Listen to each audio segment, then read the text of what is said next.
안녕하세요. 김재원입니다. 난관은 난소 옆에, 자궁 옆에 붙어 있는 가느다란 통로입니다. 그래서 배란된 난자가 난관 안으로 이렇게 머물러서 기다리게 되고, 정자는 자궁과 난관을 통과해서 난자를 만나러 옵니다. 그러니까 정자가 이동하는 통로의 역할을 하는 것이고요. 이후에 수정된 난자, 배아가 세포 분열을 하면서 자궁 안으로 들어오는 그런 통로의 역할을 합니다. 이게 난관 이상은 사실은 실제로 초음파상에서 아주 두드러지는 난관 수종이 있거나 이렇지 않으면 발견하기 매우 어렵고요. 소통 상태를 확인하는 것이 우선이고요. 난관 수종 같이 배아의 착상을 방해하는 요소들이 없는지, 그리고 자궁 내막의 용종이나 유착 같이 배아의 착상을 방해하는 요소가 없는지를 확인하는 방법이 자궁 난관 조영술과 자궁 난관 초음파 두 가지가 있습니다.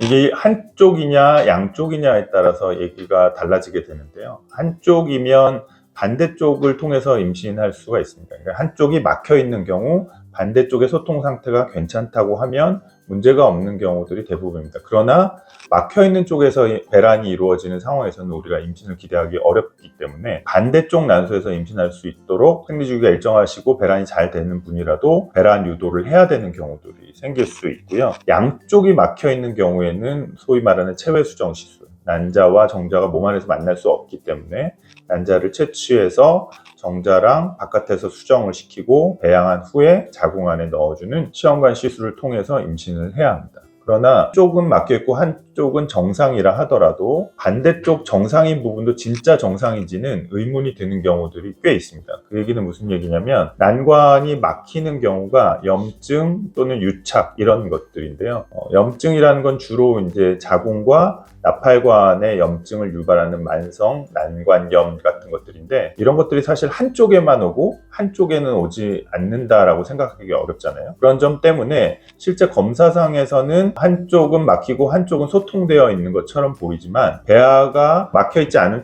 쪽을 통해서 넘어오는 과정에서는 문제가 생길 수도 있기 때문에 한쪽의 나팔관이 막혀 있는 경우에 자연적인 임신이나 인공수정을 통해서도 임신을 기대해 볼 수는 있지만, 결국에는 체외수정 시술을 하게 되는 경우도 꽤 많이 있을 수 있다는 것을 아셔야 됩니다.